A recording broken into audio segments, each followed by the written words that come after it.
La ville de Douala, dans son 4e arrondissement, a servi de cadre les 5 et 6 décembre 2024 aux obsèques officielles du capitaine Bruno Eyombwan Bosso.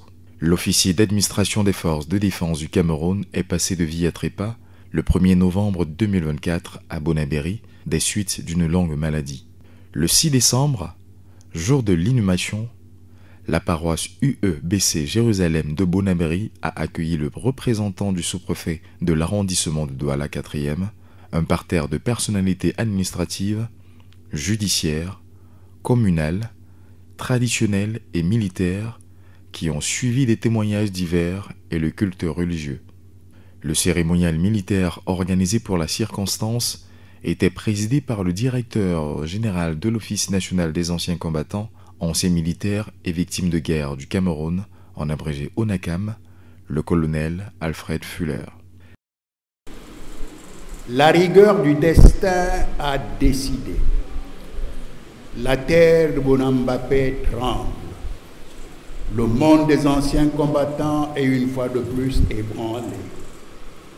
Notre camarade d'armes, le capitaine retraité, patriarche Eyombwan Bruno, s'en est allé le 1er novembre 2024 à Bonabéry à l'âge de 82 ans, 11 mois, 15 jours.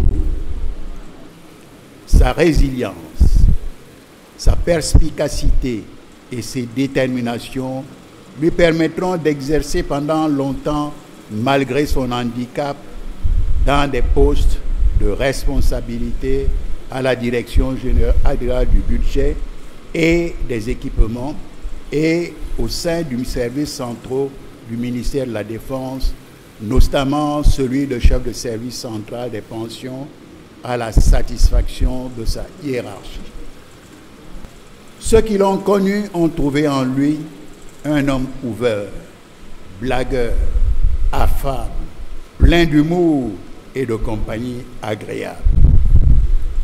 Ce trait de caractère avait fait de lui l'ami de tous.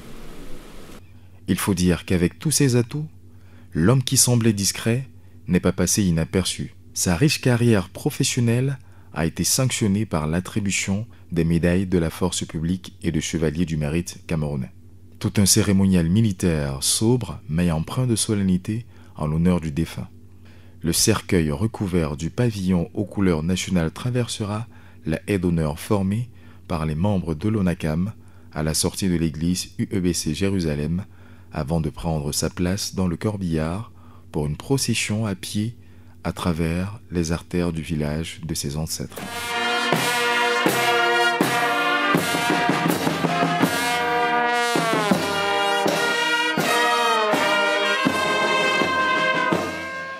Ramené dans la concession familiale à Bonamikano, Bonabéry, l'enterrement se déroulera dans sa concession dans la stricte intimité familiale.